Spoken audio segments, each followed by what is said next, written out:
Welcome to another episode of the Gull Mouth Action Podcast, where we took a look at all the latest goings on at Brighton, Hove Albion and Crawley Town.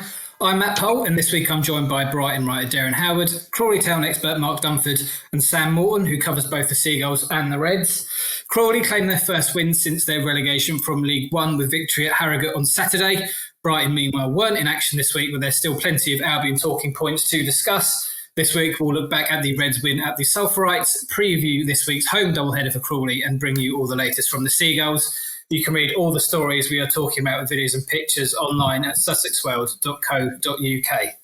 And we will start, as ever, at Brighton Hove Albion. And with the Seagulls not in action this week due to the international break, we thought it would be the perfect time to look at how Albion have performed in the Premier League so far.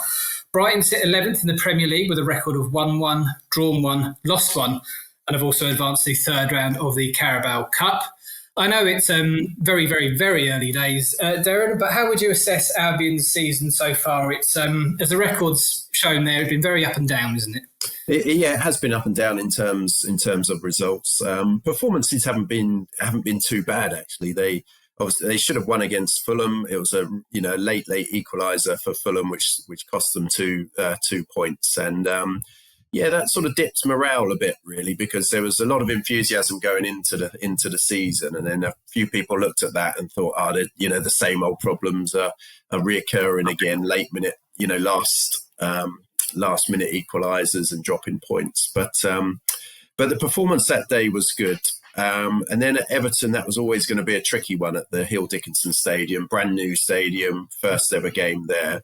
But again, Brighton should have been 2-0 up really before Everton scored. So again, there was a strong argument there that they could have got something from the game. And then they were 1-0 down against Manchester City, and you thought, oh, this is looking really bleak going into the international break. It was City were playing well. Brighton needed a big performance in that second half, and they delivered. It was one of the best displays I've seen in the second half in terms of how they just transformed the game against a City team that were playing quite well. And then, for Brian Gruder to get that last gasp winner as well, that sent everybody away in quite good spirits on the international break. So I think getting that win is a huge boost, but now they need to follow that up in this next tranche of games after the international break. Sam, what have been the main plus points from an Albion point of view so far? Who has stood out for the Seagulls in their opening 3 or 4 games? And conversely, have there been any negatives? Are there any deficiency that you think still need to be addressed that haven't been? Yeah, no, it's been a decent start, isn't it? I think it was probably saved a lot by that win against Man City. That's obviously lifted spirits a lot in the team. Obviously, I know there's been some goal scoring issues. Obviously, we saw them have so many chances against Everton, and they definitely should have scored at least one on that day. But they were definitely clinical in the following match against Man City, and it was great to see Brian Gruder show such brilliant composure to score, and even James Milner was on the score sheet as well. And I think that will be crucial this season, just having players like that chip in, players you might not expect to be scoring 10 plus goals a season, but just to get the odd few to really chip in. And obviously as time goes on, I'm sure we're going to see more goals from the forward players like Matoma, Gomez, Minter. Obviously we've seen Zimas involved as well in the cup and got a couple of goals, and he looks like he's going to be a quality player when it finally starts in the Premier League, and we know what to expect from Danny Welbeck too, and hopefully he can continue what was a brilliant season last year. Jorginho Rutter, we know, is an eye for goal. So I'm not kind of concerned in that sense for Brighton in terms of goal scoring. And I think they have really done a good job at solidifying the back line. That's definitely been a plus so far this season. And I've been really impressed by Maxime de Kuiper, who's obviously come in as a Pervis Estepinian's replacement. And it'll be interesting to see how his partnership with Matoma continues as the season progresses. But yeah, I think the early signs are positive.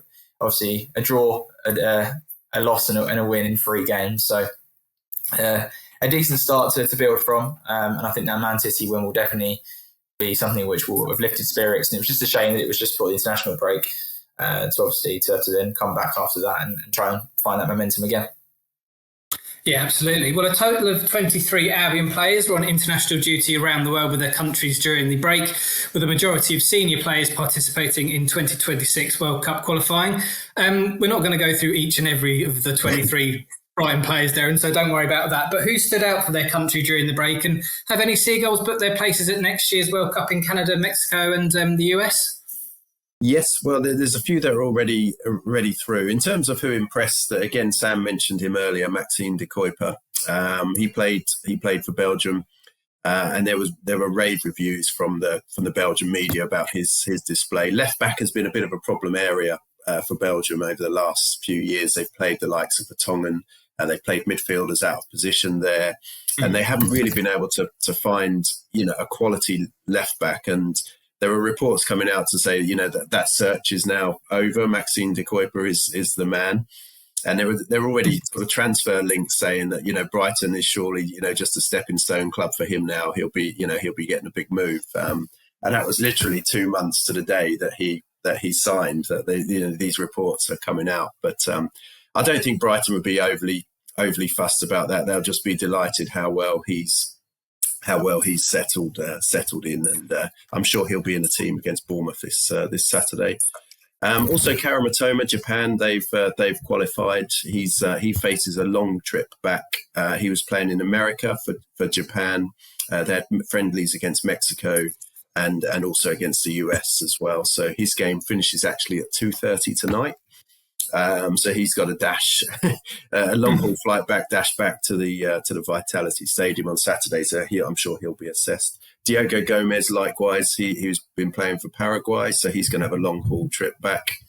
Yankuba Minte, he was a slight concern. He hobbled off against Kenya in a World Cup qualifier in the first match.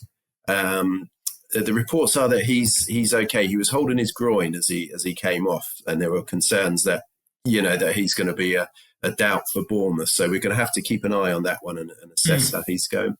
Carlos Baliba, he played for Cameroon against Cape Verde in a World Cup qualifier. He played 90 minutes, so it's his first 90 minutes of the season. He was suspended for Cameroon's first game of the international break, but he played a full 90 minutes last night, which is really encouraging. And apparently he came through unscathed as well. So that's a massive plus for Brighton. Cameroon still haven't qualified yet. Cape Verde, they topped that group and they qualified for the World Cup, actually, Cape Verde. So yeah, it's been a busy, like you say, it's players jetting off here, there and everywhere. Herzella must be just sort of, praying that they all come back safe and sound and fit and raring to go, because like Sam said, they did so well against City, then that momentum completely switches. All the players go into international mode and they really just have to come back quickly and get back into the Premier League, because Bournemouth are going to be tough. They've started really well. Yeah, absolutely. We'll come on to that game in a second. But although the men weren't in action this week, Brighton's women's team took the field on Sunday for the first game of the 2025-26 Women's Super League campaign. Aston Villa's were the visitors to the Broadfield Stadium for this one. How did the Seagulls get on the opening day, Sam? And what are their aims and expectations for this season? Yeah, so it was a goalless draw for this match. So they picked up a point apiece. And England boss Serena Wiegman was in attendance, actually, at the Broadfield Stadium. She saw former England forward Rachel Daly go close, and also Michelle Adjumang, whose performances in the summer helped the Lionesses win the Euros 2025, and she obviously won the Young Player of the Tournament as well.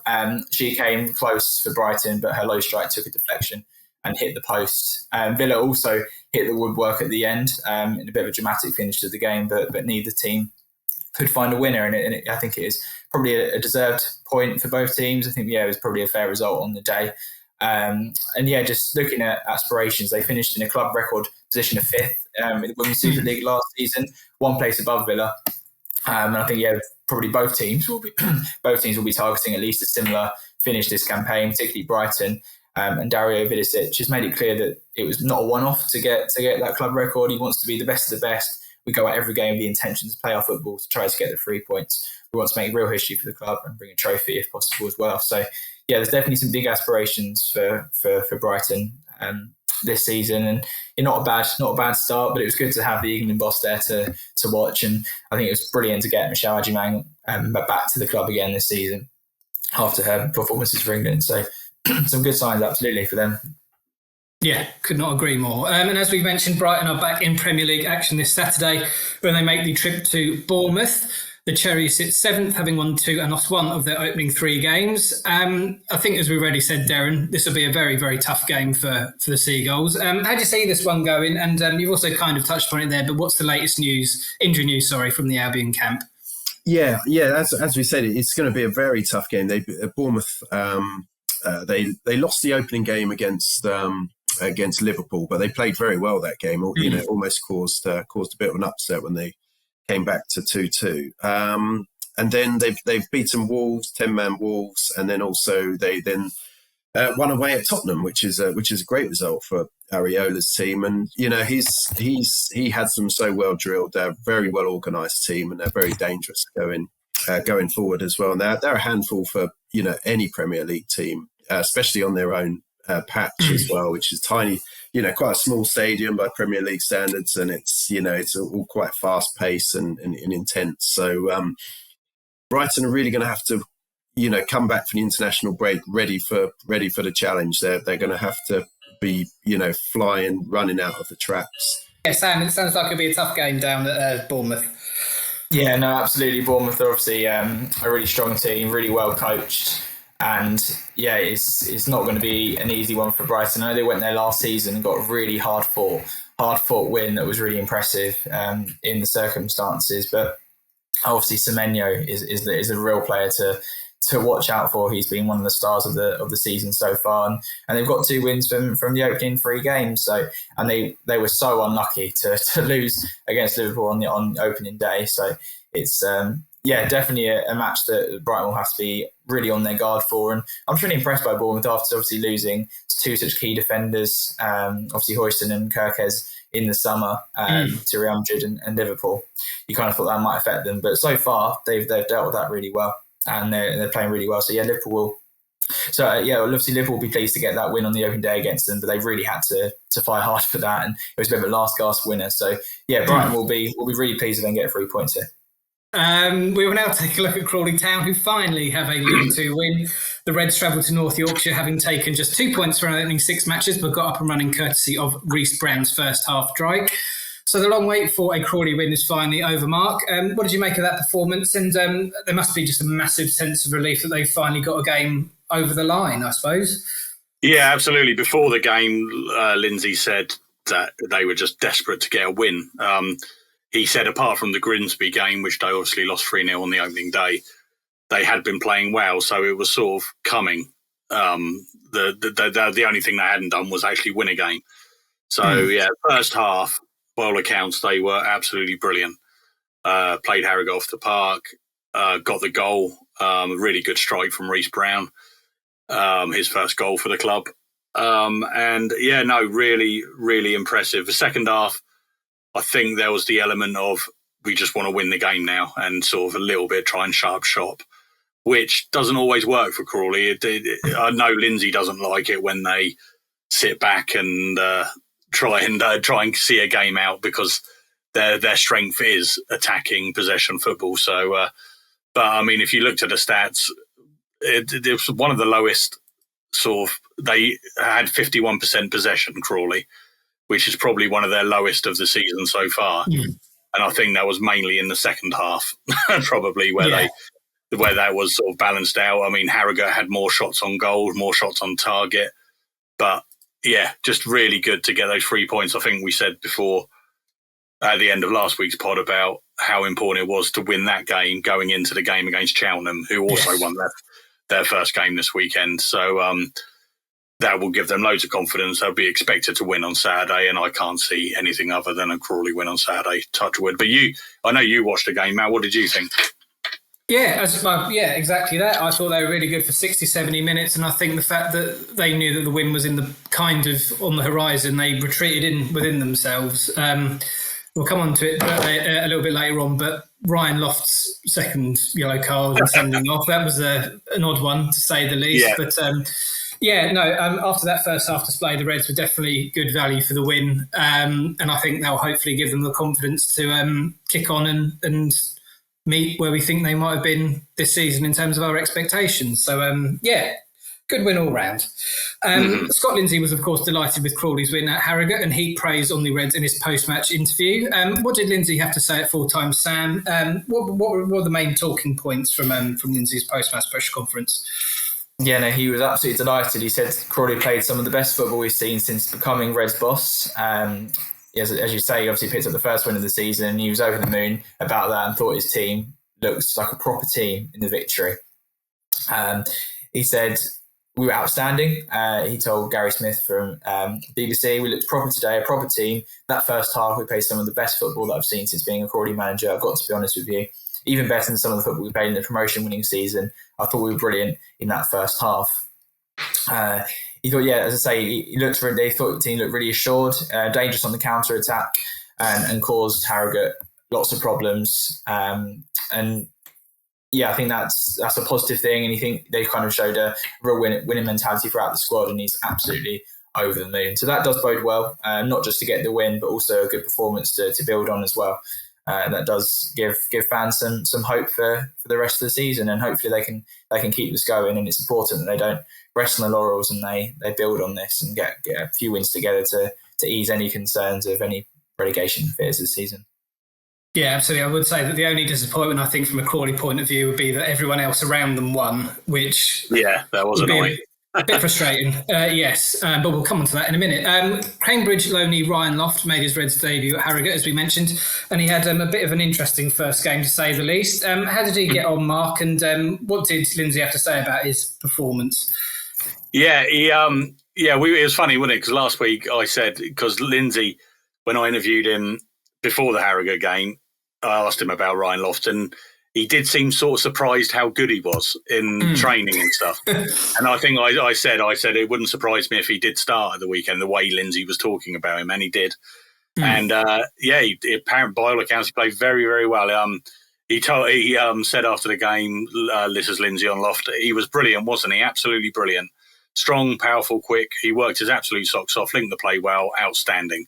So I was really pleased. But obviously, the sort of blot on the copybook was the sending off. He got booked early-ish, and then, right at the end, he got booked sort of quite innocuously for backing in, I believe it was. Lindsay was not happy, as you can imagine, as he hasn't been with a lot of refereeing decisions this year. And he said he just didn't understand the red card. I don't understand it. And he was going to go and speak to the referee to try and get reason so he could sort of fully understand why he was sent off. But it'd be a bit of a blow after such an impressive debut if he is suspended now. So I'm due to be speaking to Scott tomorrow, so I'll try and find out if they've appealed it, what the outcome of that is, whether he will be missing any games. A really encouraging start. I mean, like we said last week as well, didn't have the best reviews from fans of previous clubs of his, but everyone, all the comments I've seen about his performance Saturday is really encouraging. So if he can add goals to that, then he is going to be a nuisance for League Two defenders this year, I think. Yeah, couldn't put it better. He looked a real handful. It was just a shame that, it wasn't a sending off in my opinion, but there you go. You'll live and learn from that, won't he? This Saturday sees Crawley entertain Cheltenham in their first of two home games this week. The Robins sit second from bottom in League Two, 3 places behind Crawley, having taken just 4 points from their first 7 games. Like the Reds, Cheltenham picked up their first win of the season last weekend, beating bottom club Accrington 1-0 at home. It's probably a little bit too early to call this a 6-pointer, Sam, but a win is surely it's a must for Crawley, especially after their result at Harrogate.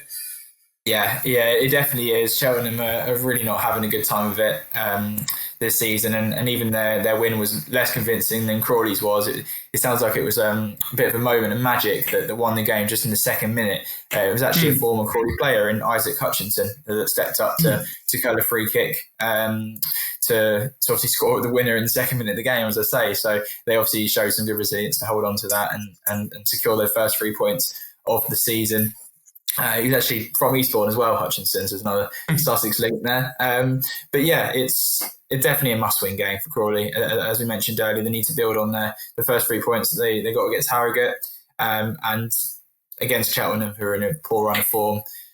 It would be quite poor for Crawley to lose this game or to not even to draw it, I think, as well. I think they need to be going there to win and obviously build on that momentum they picked up against Harrogate. And I'm confident they'll do that. Yeah, we can only hope so. Tuesday sees the Reds entertain Aston Villa under-21s in their first game of the world-renowned and prestigious Virtu Trophy. Crawley will also meet Leyton Orient and Peterborough in the group stages. And as an aside, I didn't realise that Claudio Lolos was at Peterborough now after leaving Bolton, so that adds another extra layer of spice. I must admit, I missed that as well. Yeah, no, it'll be good to see him back. Probably won't be a game that sets fans' pulses racing, but Scott Lindsay, Mark, will no doubt be wanting to see a good Reds performance. How do you see this one going, first and foremost? Secondly, do you think we'll see lots of changes? And thirdly, how much of a priority is the Virtu Trophy for the Reds?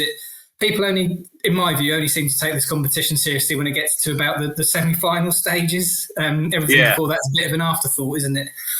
It is, but we saw what happened when last time Lindsay was in charge for a full season. He took this competition, although he did make lots of changes, he took it seriously, and they got to the quarterfinals before losing to eventual winners Peterborough, who have now won it 2 years on the trot, I think, haven't they? They beat Birmingham in the final last year.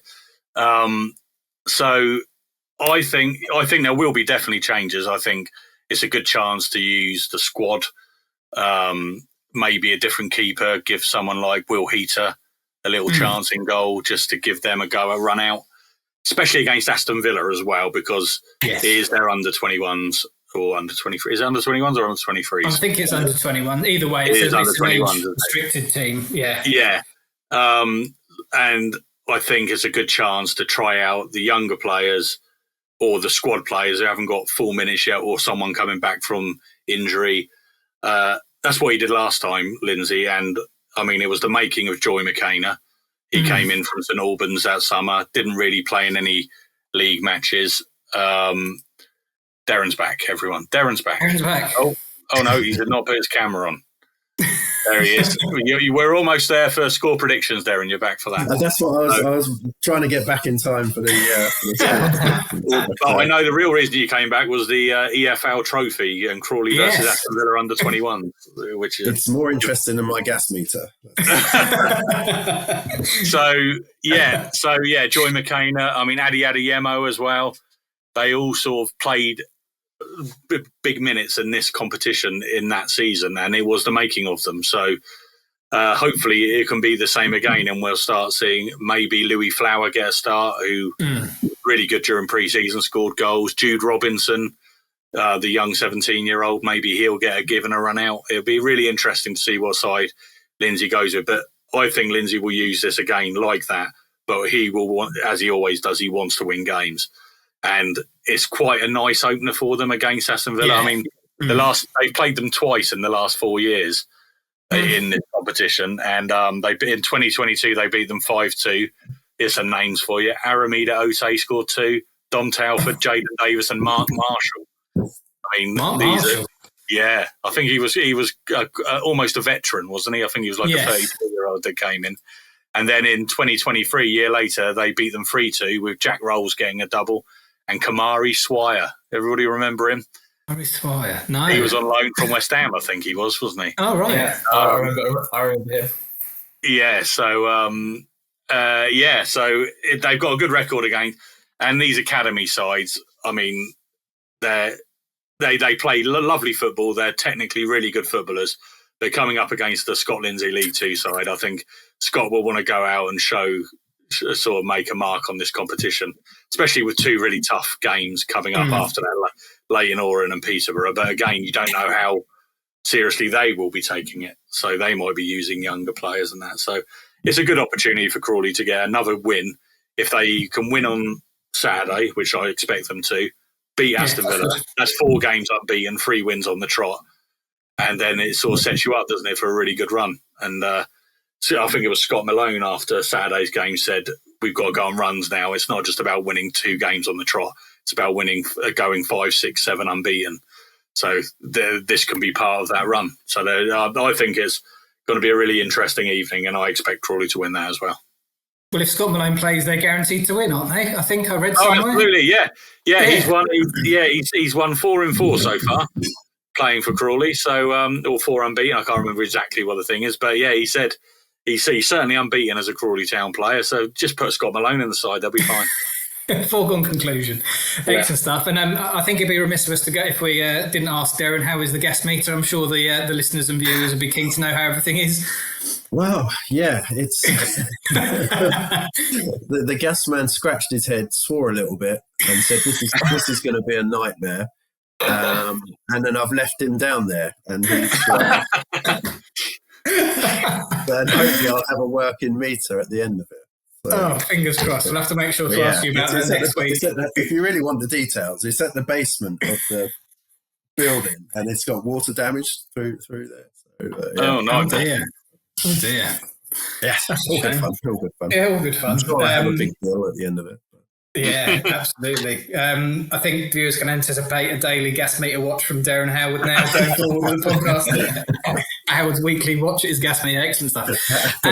Moving very swiftly on, as ever, score predictions. And I think we'll start with Crawley this week, Mark. We'll start with Crawley v Cheltenham in League Two in that big, semi 6-pointer. I don't know how that works, but yeah, a game that Crawley need to win, basically. How do you see that one going? Oh, I can't see anything other than a Crawley win after the performance and result last week. So I'm going to go 3-1. I think Isaac Hutchinson to score again, but Crawley will be dominant and win quite comfortably. Sam, how do you see this one going? I'm going to go for a bit more nervy, but I'm going to go for a 2-1 win to Crawley. Derren, what do you reckon? Yeah, I think there's reason for encouragement. I think we're from Crawley. So I'll go 2-0 for Crawley. Nice.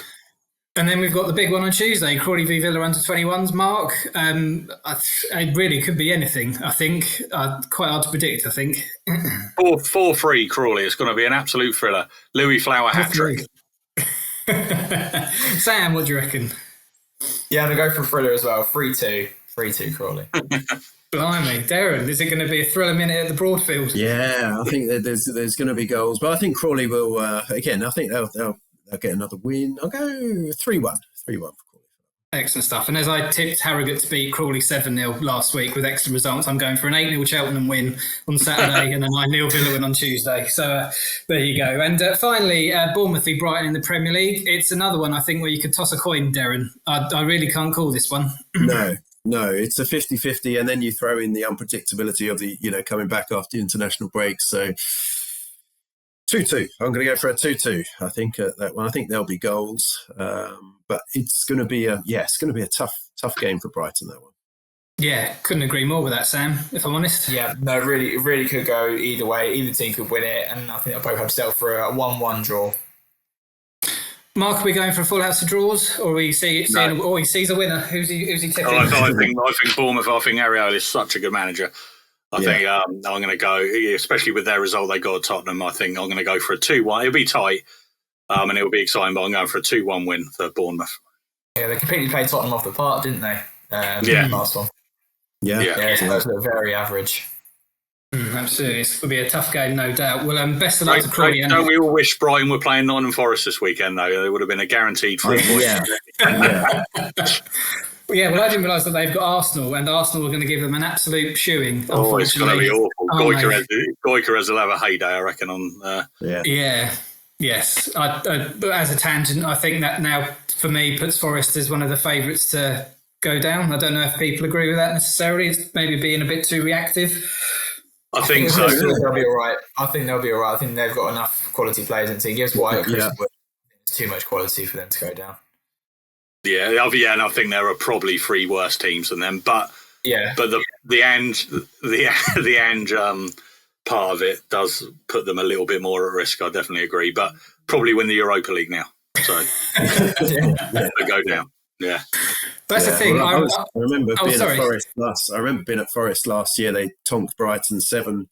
That's right. Oh, yes. It's just amazing the fortunes, how things change, isn't it? Like they were just riding the crest of a wave. The whole fan base were behind the club. They just looked like a club moving in totally the right direction. Everything was going well, and just amazing how it can all change so quickly, even though they qualified for Europe.